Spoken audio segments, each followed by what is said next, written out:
잘 기억하시고 가시기를 부탁드립니다. 오늘 우리가 살펴보는 여호수아서 2장 말씀은 우리가 너무나도 잘 알고 있는 내용의 이야기죠.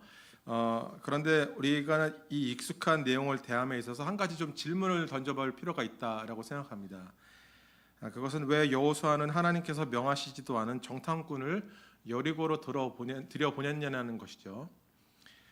우리가 지난번에 1장을 살펴보았을 때 여호수아에게 주어진 하나님의 명령은 1장 2절에서 나타난 바와 같이 이스라엘 백성들을 이끌고 하나님께서 주시는 그 땅을 향해 순종하는 마음으로 진군하면 되는 거였어요. 제가 1장 2절 말씀드릴게요. 내가 내 종 모세가 죽었으니 너는 이제 이 모든 백성과 더불어 일어나 이 요단을 건너 내가 그들 곧 이스라엘 자손에게 주는 그 땅으로 가라. 그러니까 여호수아는 백성들을 데리고 요단강을 건너서 들어가기만 하면 되는데 왜 하나님께서 명하시지도 않는 정탐꾼을 들여보냈느냐는 것이죠. 그래서 그것에 대한 궁금증이 우리 가운데 남습니다. 그런데 안타까운 것은 이런 궁금증에 대한 하나님의 입장과 뜻을 오늘 본문에서 찾을 수 없다는 거예요. 그럼에도 불구하고 이 사건이 한 장을 할애할 정도의 분량으로 기록되어 있다는 점을 두고 볼 때 우리는 성경이 여호수아가 정탐꾼을 보낸 이 사건에 대해서 우리에게 무엇인가를 이야기하고자 하는지를 발견할 필요가 있다라고 여겨진다는 겁니다. 또한 이러한 질문을 통해 하나님은 먼저 약속의 땅을 향해 가는 이스라엘 민족에게 무엇을 알게 하시고자 하셨고 또 동일하게 하나님 나라를 소망하고 달려가는 지금의 우리들에게 이 본문은 어떤 도전과 교훈을 하는지를 함께 살펴보았으면 좋겠습니다. 오늘 본문을 보면 여호수아는 2명의 정탐꾼을 가나안 땅으로 들여보내는데 특히 1절 말씀을 보시면 여리고 땅을 엿볼 것을 명령합니다. 여리고는 여러분 가나안 땅으로 들어가기 위한 전략적인 관문이기도 했기 때문에 이 여리고를 미리 정탐하고 살펴보는 일은 참 중요했었던 것 같아요. 그래서 이 두 사람은 여리고로 들어가죠. 잠입해서 들어가고 몸을 숨길 곳을 찾다가 어디를 들어갑니까? 기생의 집 라합의 집으로 들어가게 되죠.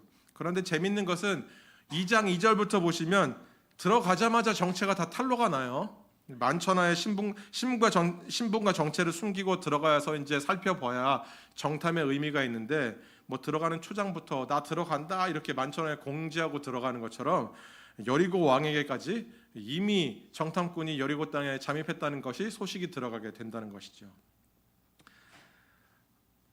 그래서 여리고 왕은 자신의 부하들을 라합의 집으로 보내서 이 정탐꾼들을 잡으려 하고 하나 4절을 보면 라합이 순간적인 기지를 발휘해서 이들을 숨겨줍니다. 그리고 줄을 달아서 이 정탐꾼들로 하여금 무사히 여리고성을 빠져나갈 수 있도록 돕는 장면들을 본문에서 우리에게 들려주고 있어요. 라합이 이들을 숨겨주면서 그녀에게 아주 빠른 판단이 있었음을 우리는 본문을 통해서 확인할 수 있는데 12절에서 13절을 보시면 그녀가 이렇게 빠른 판단을 하게 되었던 그 본 목적을 드러내요. 자신이 정탐꾼들을 선대하고 보호하듯이 너희가 나중에 여리고를 공격할 때에 나와 내 가족들을 기억하고 선대하고 보호해달라라고 요청하고 있는 거예요. 그 약속을 요청받은 정탐꾼들은 라합에게 내가 저 창문에 붉은 줄을 달아내리면 이 집에 있는 모든 자들을 보호할 것이다 라고 약속하고 이 정탐꾼들은 시딤에 위치한 이스라엘 진영으로 무사히 탈출하게 되죠. 지금까지 말씀드린 것이 이제 여호수아서 2장이 우리에게 이야기하는 내용입니다. 그런데 본문을 내용을 이렇게 쭉 읽다가 보면 어딘가 의도적인 내용의 진행들이 있다는 것을 발견해요. 진행이 약간 의도적이라는 거예요. 여호수아는 사흘 뒤면 요단으로 건너가야 됐기 때문에 2명의 정탐꾼을 급파하죠. 빨리 들어가서 좀 살펴보고 내용을 나에게 보고해줘라고 했던 것 같아요. 그런데 본문을 보시면 정탐 보고와는 달리 다른 내용들이 훨씬 더 많은 지면을 차지하고 있어요.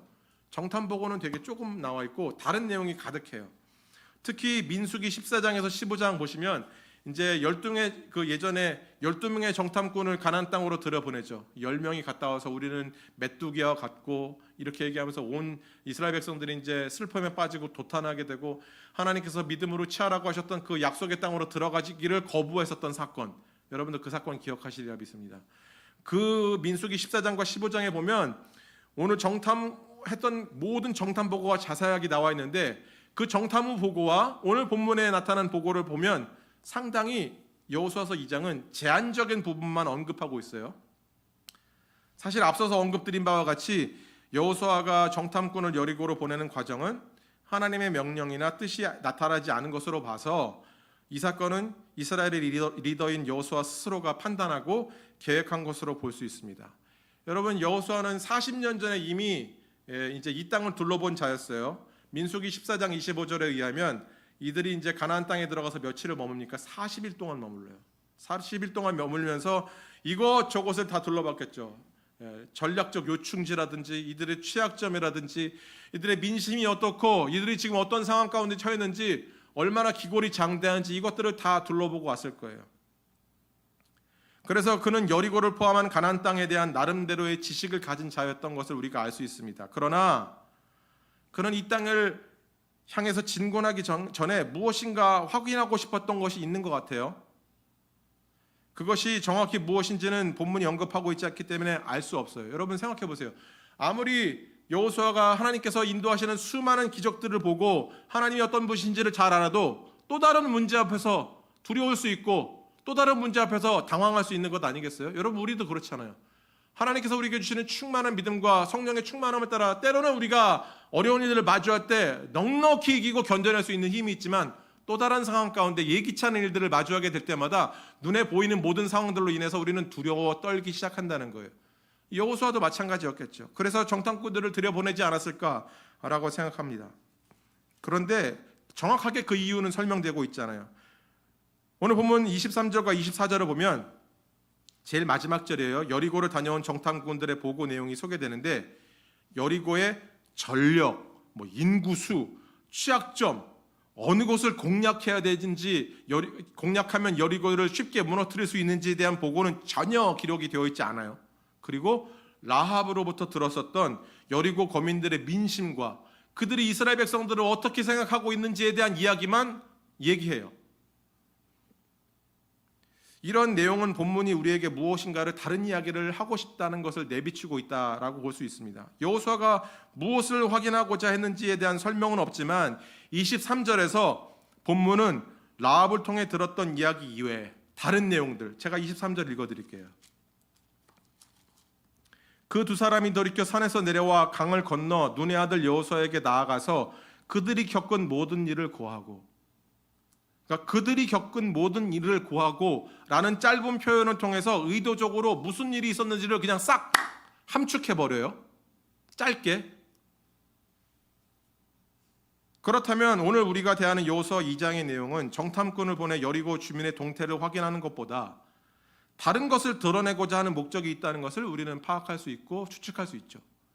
그렇다면 그것은 무엇일까? 고민해봐야 되지 않을까요?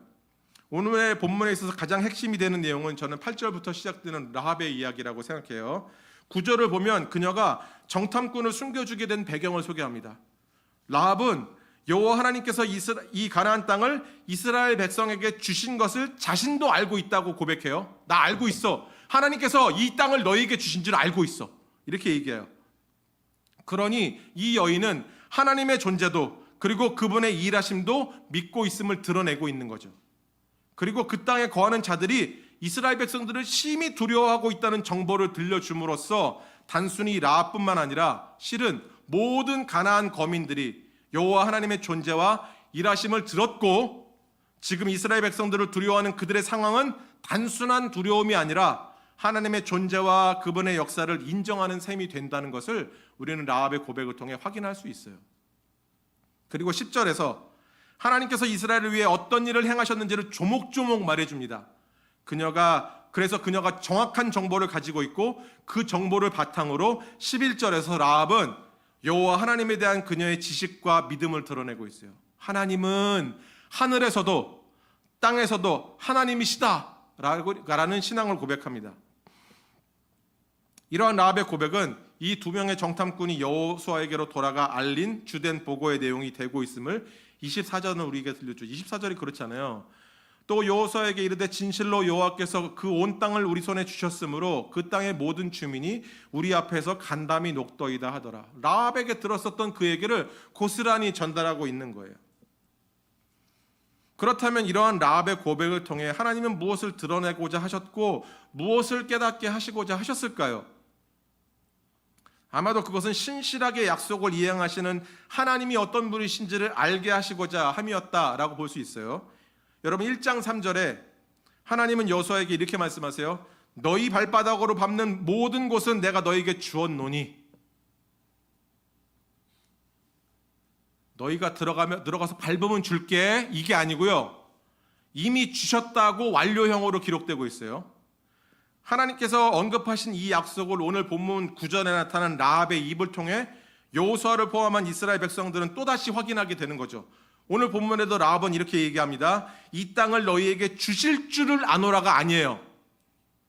이 땅을 너희에게 주신 줄을 아노라입니다.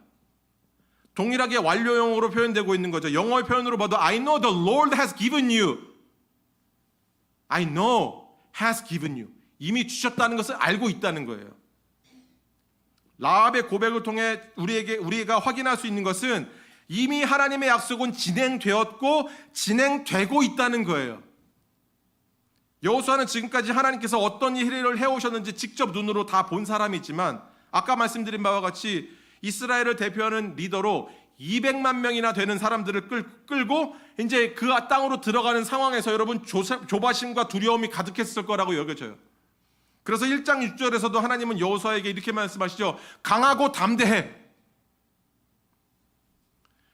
눈에 보이는 상황이 보이지 않는 하나님의 말씀보다 더 두렵게 다가올 수 있기 때문에 하나님께서는 여호수아에게 당부하셨던 것이죠. 강하고 담대해야 돼. 따라서 여호수아의 입장에서는 비록 하나님께서 약속은 해주셨지만 이 여리고를 향해서 진군하기 전까지는 그 약속의 실행 여부를 확인할 길이 없었던 거예요. 그런데 무엇인가 확인하고자 정탐꾼을 보냈던 과정 속에서 하나님께서는 이미 내가 그 약속을 실행하고 있다라는 것을 라합의 고백을 통해 알려주신 것이라고 믿습니다. 여러분 신명기 1장 29절에서 30절은 이렇게 얘기해요. 내가 너에게 말하기를 그들을 무서워하지 말라. 두려워하지 말라. 너희보다 먼저 가시는 너희 하나님 여호와께서 애굽에서 너희를 위하여 너희 목전에서 모든 일을 행하신 것 같이 이제도 너희를 위하여 싸우실 것이며 이스라엘보다 먼저 가셔서 그들을 위해 일하신다고 모세는 이스라엘 백성들을 위로했고 그의 말처럼 하나님께서는 여호수아에게 약속하신 것을 신실하게 이루고 계셨음을 라합의 입을 통해 깨닫게 하시고 있는 거죠. 여러분 이런 이야기는 우리에게 큰 위로로 다가오지 않습니까? 그렇죠. 하나님의 약속과 그분의 말씀은 마치 우리 삶 속에 때로는 이루어지지 않는 것 같고 응답도 더딘 것과 같이 여겨지는 경우들이 많이 있어요. 믿음대로 살려고 하는데 벽에 봉착하기도 되고 기도했는데 하나님 응답하시지 않는 것 같은 그런 고립된 상황 속에 처하는 것 같은 기분이 들 때가 많이 있어요. 하나님 모든 것을 다 말해주시지 않아요. 일일이 다 이것은 저렇고 저것은 이것 때문이야 라고 우리에게 속 시원하게 말씀해 주시지 않아요. 그러다 보니 우리는 하나님이 마치 나에게서 멀리 계신 것 같고 하나님 나를 위해서 일하시지 않는 것 같은 그런 두려움과 조바심이 우리 가운데 들 때가 있어요. 그렇기 때문에 당장 보이지 않는 하나님의 말씀에 순종해서 살기 위해서는 1장 6절의 말씀처럼 강함과 담대함이 우리에게 요구되는 거 아니에요? 그런데 그 강함과 담대함은 1장 5절에서 하나님께서 우리와 함께 계신다는 사실로부터 출발한다라고 지난번에 말씀드렸어요. 제가 1장 5절 말씀 읽어드릴게요. 내 평생에 너를 능히 대적할 자가 없으리니 내가 모세와 함께 있었던 것과 같이 너와 함께 있을 것임이니라. 내가 너를 떠나지 아니하며 버리지 아니하리니. 1장 6절의 시작이 뭐예요? 강하고 담대하라예요. 내가 너랑 같이 있으니까 강하고 담대해야지. 걱정하지 마. 주님이 이렇게 얘기해 주시는 것이죠. 오늘 사건 속에서 하나님은 당신께서 함께하고 계신 증거를 라합을 통해 들려주고 계신 거예요. 여호수아뿐만 아니라 모든 이스라엘 백성들로 하여금 강하고 담대하도록 신실하게 약속을 지키시는 하나님 자신을 증명하고 계신 거예요. 지금 여러분 우리에게 이 위로가 필요하지 않습니까? 세상이 미련하다고 말하는 믿음의 발걸음을 내딛기 위해서는 오늘 우리에게 하나님이 신실한 분이시라는 이 위로가 우리에게 필요한 거예요.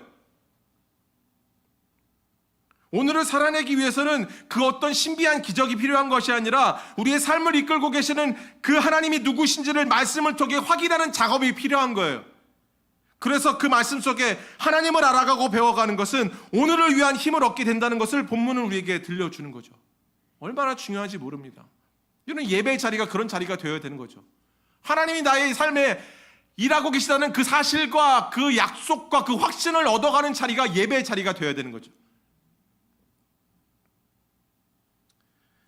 여러분, 제가 최근에 이제 그 유튜브 쇼츠에서 본 것 중에 박영선 목사님 말씀하시는 걸 하나 짧은 쇼츠를 봤어요. 박영선 목사님은 이제 남포교회라고 잠실에 있는 하나님의 열심 뭐 이런 책들을 쓰신 아주 그 기독교의 고전을 쓰시는 아주 유명한 목사님이신데, 그분이 이제 영상에서 말씀하신 거 하나 들었어요.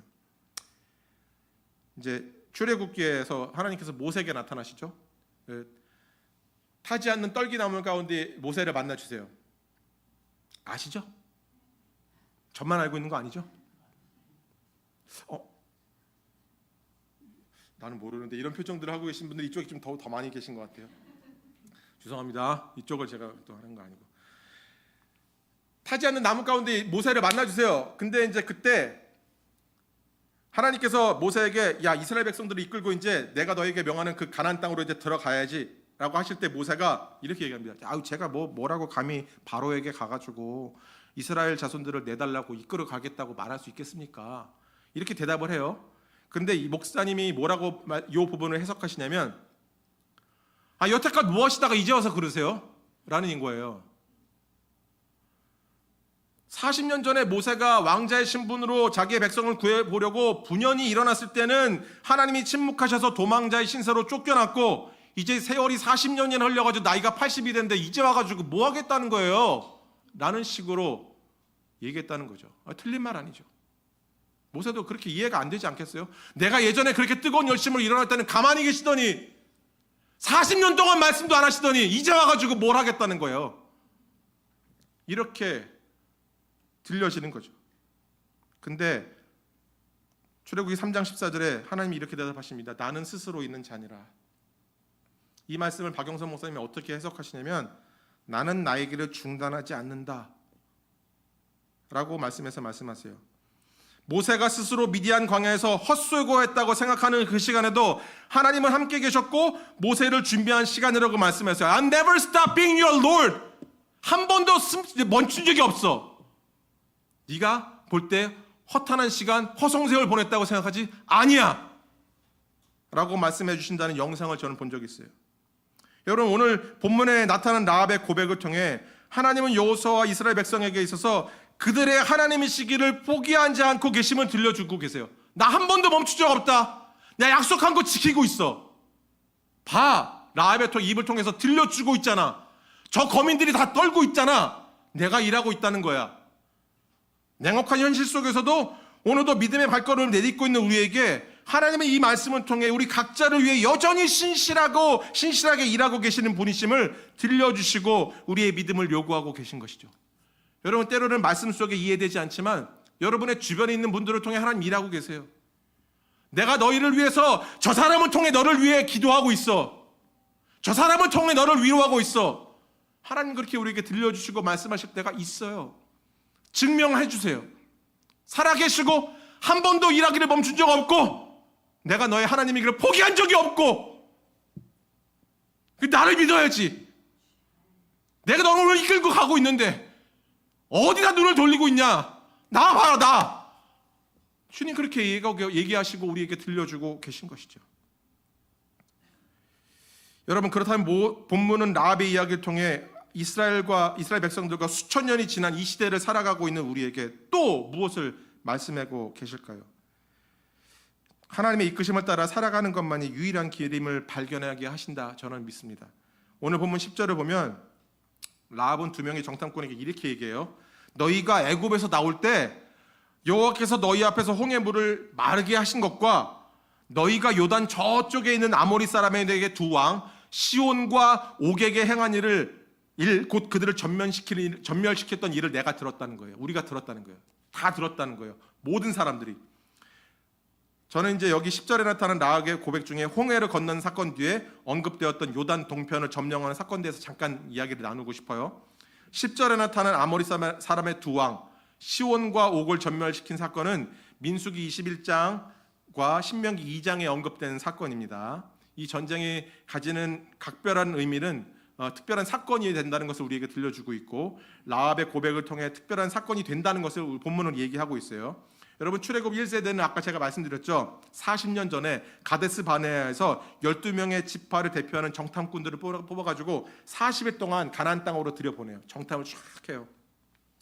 12명 중에 10명이 갔다 와서 뭐라고 얘기합니까? 그 땅 거민은 키가 장대하고 힘이 센 족속이고 그들의 성읍은 넓고 견고하고 그들 앞에서 우리 이스라엘 민족은 메뚜기와도 같아 라고 얘기해요. 결국 이 정탐보고로 인해서 두려움에 빠지게 된 출애굽 1세대들은 가나안 땅을 주시겠다고 하신 하나님의 약속을 자신의 것으로 받아들이지 않고 결국 그들은 광야를 전전하다가 모두 죽게 된다는 결말을 맞이하게 돼요. 그렇죠? 그러나 하나님은 출애굽 2세대를 통해서 그 약속을 이루시고자 했어요.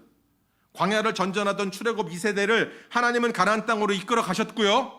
그 와중에 아모리 적속들이 거주하는 땅을 만나게 돼요. 이스라엘 백성들은 그 과정에서 그 땅을 통과하지 않고서는 가나안 땅으로 들어갈 수 없는 환경 속에 처하게 됩니다. 한번 그림 보시죠. 제가 잠깐 저쪽으로 갈게요. 카메라 저 따라오나? 보시면 모압 땅이 있고요, 암몬이 있고 아모리 땅인데 이쪽으로 지나서 들어가야 돼요. 여기 여리고니까 어차피 이 땅을 지나가야 돼요. 그래서 민수기 21장 21절에서 22절 보면 이스라엘 백성은 아모리 왕 시온에게 사신을 보내서 그 땅 지나갈 수 있도록 허락해 달라고 합니다. 우리 좀 지나갈 수 있을까요? 얘기했더니만 시온이 뭐라고 얘기합니까? 안 돼. 요청을 거부할 뿐만 아니라 민수기 21장 23절을 보면 이스라엘을 공격하러 군대들을 이끌고 쫙 나와요. 그러니까 이스라엘 백성들은 하기 싫은 전쟁을 하게 되어 있는 상황에 있었던 거죠. 평화롭게 지나가고 싶었는데 시온이 자신의 그 군사들을 데리고 동원해가지고 나와가지고 대동해가지고 나와서 이제 이스라엘과 전면전을 벌이려고 다가오는 거죠. 신명기 2장 10절에서 12절과 20절과 23절 보면 아모리 왕 시온 역시 거인족으로 알려진 르바임 족속 출신으로 알려져 있습니다. 르바임 족속. 그리고 바산 왕 옥. 이 사람은 이제 신명기 3장 11절에 보면 이 사람이 기골이 엄청 장대하다는 것을 그 침대 사이즈를 통해서 설명해 주고 있어요. 결국 하나님께서 이스라엘 백성들을 인도하셔서 아모리 왕 시온과 바산 왕 옥을 대상으로 전투에서 승리하게 하시는 장면을 민수기 21장은 우리에게 들려줍니다. 이 전투로 인해서 요단강 북동쪽의 땅을 이스라엘 백성들이 모두 점령하게 돼요. 보시는 바와 같이 므낫세, 갓, 르우벤 오른쪽에 있는 저 두 개 반 지파가 오른쪽 동편을 싹 다 차지하게 되죠. 그렇다면 라합의 입을 통해 고백하게 하신 이 사건이 어떻게 특별한 사건이 되는 것이고 과연 하나님의 이끄심이 유일한 길이라는 사실과 무슨 연결고리가 있을까요? 지난 설교에서도 말씀드린 바와 같이 가나안 땅을 정복하는 과정에 있어서 이스라엘 백성들에게 거인족은 큰 장애물이었어요. 두 가지가 있다고 했죠. 철병거랑 거인족. 민수기 14장에서도 거인족들에 대한 정탐보고로 인해서 출애굽 1세대는 하나님의 약속을 포기하는 선택을 해요. 도무지 저 사람들을 우리가 상대해서 이길 자간이 없다고 얘기하죠. 우리 저 땅 못 들어가겠다라고 얘기하잖아요. 그 결과 그들은 40년간 광야에서 전전하면서 죽음을 맞이하게 돼요. 겉으로 보기에 광야에서 보낸 40년의 방황은 이스라엘 백성들의 철저한 실패와 좌절을 의미하기도 해요. 하나님의 약속을 포기했던 그들의 무책임함과 그 땅을 점령하라는 하나님의 말씀에 대한 명령에 대한 불순종은 결국 이스라엘 백성들을 처절한 결과로 이끌었기 때문에 누가 보아도 그 40년간의 세월은 그저 실패의 시간이고 절망의 시간으로밖에 비춰지지 않아요. 그렇잖아요. 그러나 그 실패와 절망의 시간 속에서도 이스라엘을 향한 유일한 소망은 바로 가나안 땅을 주겠다고 선언하신 하나님의 약속과 그들을 끝까지 이끄시는 약속의 성취자 하나님이셨어요. 민수기 21장과 신명기 2장에 나타난 이 사건을 통해서 하나님은 이스라엘 백성들이 그토록 두려워하던 거인족, 그 거인족들을 그들의 손으로 무릎 꿇게 하심으로 민수기 14장의 사건으로 인해 있었던 그들의 트라우마를 극복하게 하세요. 더 나아가 라합의 고백을 통해서 광야를 전전하면서 보냈던 40년간의 그 실패의 시간이 가나안 땅을 정복하게 하시는 하나님의 위대한 계획 속에 포함된 준비의 기간이었다는 것을 여호수아와 이스라엘 백성들은 깨닫게 되었던 거죠. 요즘 말로 빌드업이라고 하죠. 무슨 일을 이루기 전에 발판을 삼고 가나안 땅을 이루기 위해서 그 사람들의 거민들을 떨게 하시기 위해서 지금 40년간이라는 실패의 기간 속에 바산왕 옥과 아모리 왕 시온을 물리치게 하시는 놀라운 일들을 이루어 가셨다는 거예요. 이렇듯 아모리 왕 시온과 바산 왕 옥에게 행한 모든 사건은 결국 가나안 땅에 거주하는 모든 민족들로 하여금 두려움에 떨게 하는 요인이 되었어요. 더 나아가 이 사건은 이스라엘의 믿음의 고백으로 이어지게 되는 것을 24절은 이야기합니다. 비록 정탐꾼의 고백이지만 아까 읽어드린 바와 같이 또 여호수아에게 이르되 진실로 여호와께서 그 온 땅을 우리 손에 주셨으므로 그 땅의 모든 주민이 우리 앞에서 간담이 녹더이다 하더라. 라합의 입을 통해 들었던 모든 고백이 결국 정탐꾼의 고백으로 이어지고 있고 이는 여호수아와 이스라엘을 깨우는 믿음의 선언으로 사용되어지고 있는 것을 우리가 보게 돼요. 저는 오늘 이 설교를 여호수아가 2명의 정탐꾼을 왜 보내게 된지에 대한 질문과 함께 시작했죠. 그러나 우리는 그 이유를 어느 곳에서도 찾을 수 없다라고 말씀드렸어요. 반면 본문은 정탐의 내용이 아니라 라합의 신앙 고백을 중점적으로 쭉 길게 기록하고 있음을 우리는 살펴보았습니다.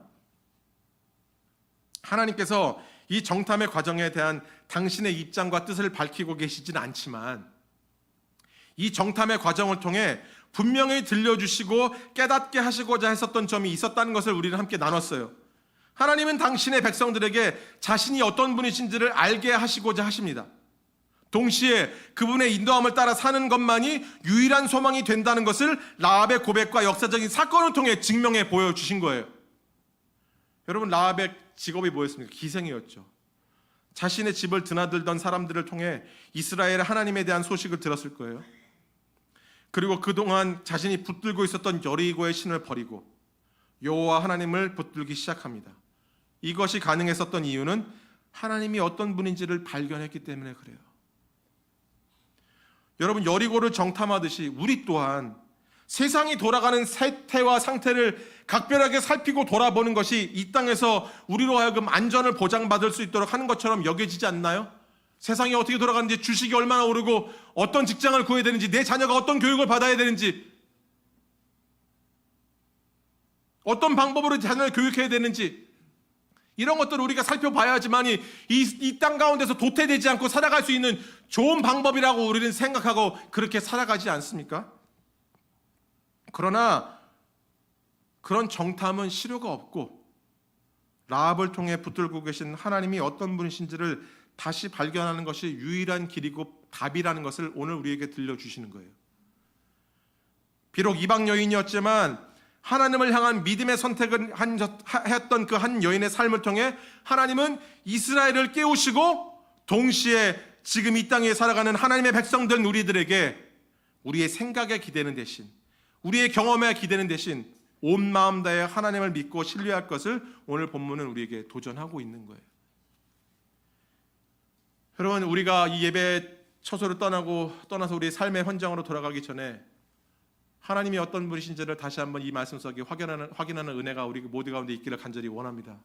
여러분, 그 은혜가 있어야 살아갈 수 있잖아요. 하나님이 믿어지지 않는데 어떻게 믿음과 신앙을 가지고 저 세상을 살아갈 수 있어요? 이 예배 자리에서 승패를 보지 않는데 어떻게 밖에 나가서 살 수 있느냐고요. 불보듯 뻔하죠. 여기서 그냥 대충 예배 드리는데 밖에 나가서 드리는 이 삶의 예배가 어떤 것인지 우리는 분명히 알 수 있죠. 어떻게 삽니까? 세상의 방법대로 그냥 사는 거예요. 전혀 거리낌도 없고 무감각해진 그 모습 그대로 그렇게 살아가죠.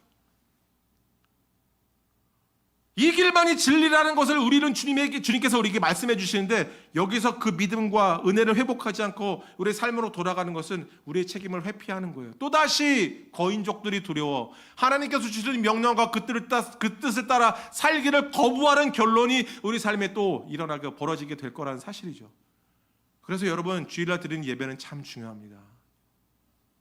이곳에서 말씀으로 우리 가운데 회복을 얻고 힘을 얻고 돌아가 우리 삶의 매일매일의 현장에서 또다시 묵상을 통해 그 살아계신 하나님을 만나고 확인하고 또 살아가고 예배하고 그러기를 바라시는 것이죠.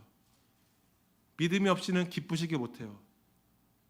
주님 오시는 그날까지 이 말씀만이 진리이고 소망이라는 그 사실을, 하나님이 어떤 분이신지를 확인함으로 우리가 그렇게 이끌림 받는 삶을 살아갈 때 우리가 믿음의 발걸음을 내디딜 수 있는 것이죠. 비록 이방 여인이었지만 이스라엘들을 깨우시는 그 고백을 하나님께서 귀하게 사용하시듯이, 오늘 이 라합의 고백이 오늘 우리에게 신실하게 일하고 계시는 하나님을 만나게 하시는 믿음의 고백으로 들려지기를 원하고, 또 우리 믿음으로 그 하나님을 붙들고 우리의 믿음의 발걸음을 내디는 저와 여러분 되기를 간절히 소원합니다. 우리 오늘 말씀 기억하면서 우리 찬양팀 올라오시고 말씀 기억하면서 우리 같이 좀 찬양했으면 좋겠습니다.